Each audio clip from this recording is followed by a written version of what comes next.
My company fired me, despite my role in growing its valuation from $200,000 to $35 billion. The boss simply said, "The CEO's daughter is replacing you. You're fired." I just smiled and walked out. No drama, no begging. The CEO's daughter, Madison, was already sitting in my chair, scrolling through Instagram while I packed my stuff. "Thanks for keeping it warm," she said with this smug little grin. "Daddy says this job is perfect for someone with my creative vision." Creative vision. Right. This girl had never worked a day in her life. See, what they didn't know was that I wasn't just some random employee. For 12 years, I'd been the ghost behind their success. Every major client, I brought them in through personal relationships I'd built over decades. Every deal worth millions, I negotiated it personally, often working 80-hour weeks. But here's the thing. All those clients weren't loyal to the company name on the building. They were loyal to me. They trusted me with their life savings, their retirement funds, their kids' college money. My phone started buzzing before I even reached the parking garage. First call was from Robert Chen, our biggest client. "We heard you left. We're pulling our $50 million contract immediately." Second call. "If you're not there, neither are we. You've handled our account for 8 years." Third call. "We don't trust anyone else with our portfolio." By the time I got home, my voicemail was full. Clients were furious. Some were crying. These weren't just business relationships. I'd been to their kids' weddings, helped them through divorces, celebrated their retirements. By noon the next day, 23 clients had canceled. That's $2.8 billion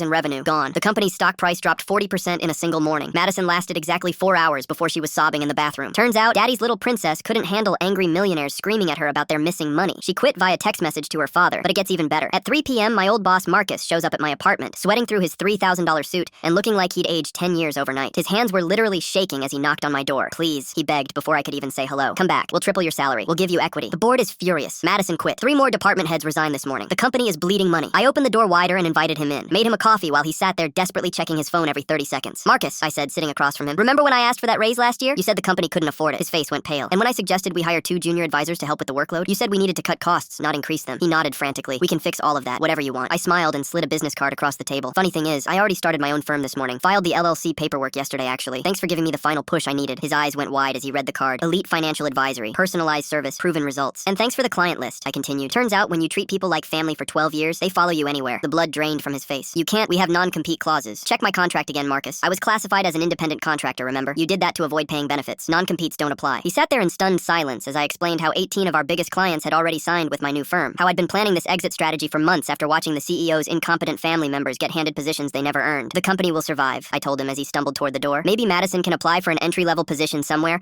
and actually learn the business from the ground up." But the real kicker came 2 weeks later. The CEO himself showed up at my office. Yeah, I'd already rented a proper space downtown. He was practically begging, offering me a partnership, promising to remove Madison permanently from any business decisions. "Too little, too late," I told him. "Your daughter cost you everything because you thought family name mattered more than actual competence." 6 months later, their company lost 65% of its client base. They had to sell the fancy downtown office and move to a strip mall. Madison? She's an influencer now, selling weight loss tea on Instagram. Meanwhile, my firm just hit $120 million in assets under management. I hired 3 of their former employees who'd been treated like garbage. Sometimes the best revenge is just walking away and watching everything crumble while you build something better from the ashes.